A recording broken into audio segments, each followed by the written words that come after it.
only get lonelier and harder. Joey Jones, Sky News, Brussels.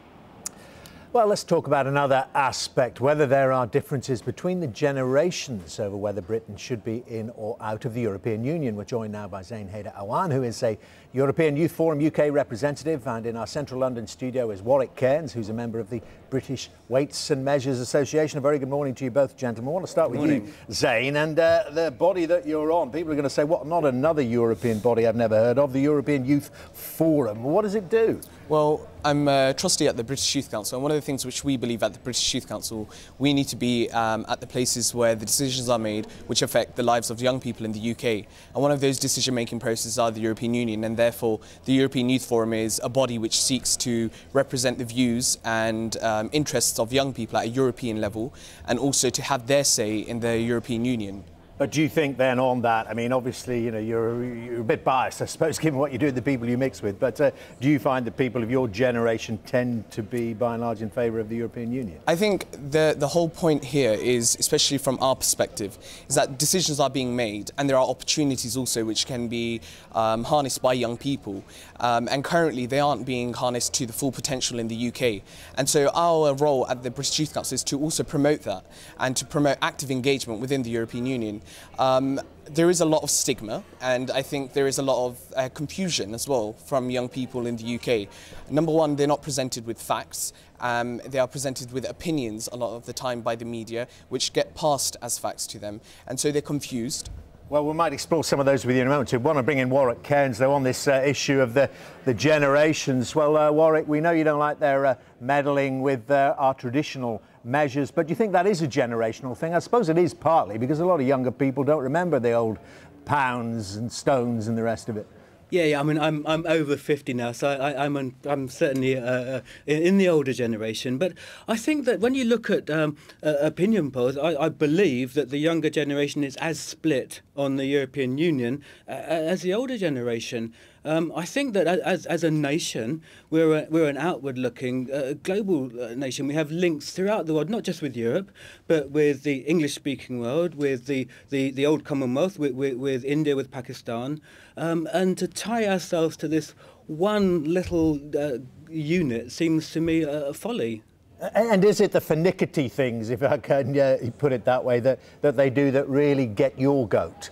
Yeah, it's without sounding like an old fogey, it's the cultural meddling. I think the beauty of Europe are the cultural differences. When you go from one nation to another, the Italians do things one way, the French do things another way, and it's this obsessive micromanaging that someone in Europe has to decide what units you can measure your bananas in a street market, which was the thing that got me interested in this, that someone in Europe can decide what sort of a container you can have your olive oil in at the table when you go to a beachside taverna.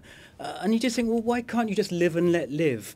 And that's my feeling about this, that we'd all be much fonder of each other as European, as global nations, if we would live and let live and respect other people's differences. Well, Zain, you said you wanted to explode some myths. Some of those amongst them, some of the things that Warwick's been telling us? I think one of the things I think with a lot of young people, the issue is that a lot of the perspective of the European Union which they receive is from mainstream media, and or they are listening to basically the myths which are being fed to them.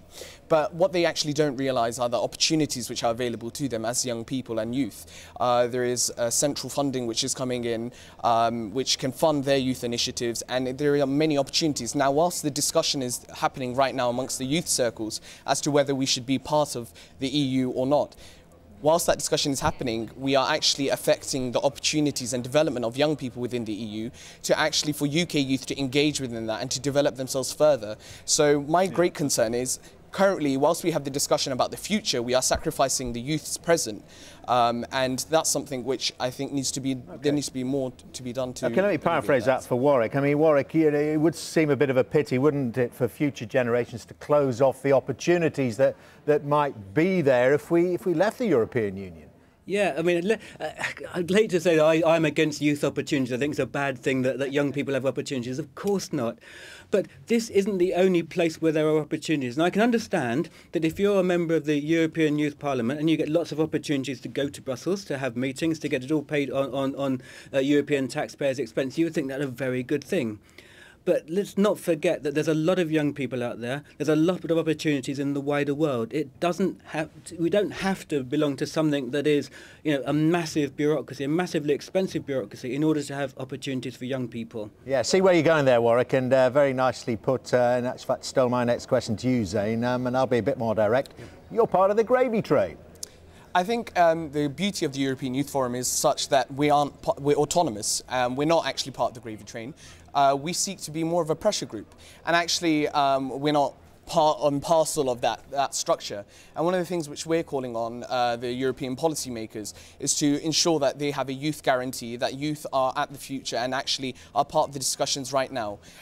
Youth unemployment is exploding across Europe, and how can we collaborate to create more jobs within the EU? And let's face it, there are many jobs and opportunities which are created because we are part of the EU. I'm not an advocate to say we should be part of the EU or we should be out of it. What I'm saying is there is no open and honest discussion which is taking place in youth circles, which is facilitated well, to give them facts and let them form their own opinions, as opposed to just passing statements on live TV. Must end there. Well, hopefully this discussion has helped out, though, taking place in non-youth circles. I mean, yourself apart, Zain. Thank you very much indeed, and thanks there to Warwick Cairns as well. Now, the Royal College of Obstetricians and Gynecologists has been criticised for telling pregnant women to avoid some everyday habits.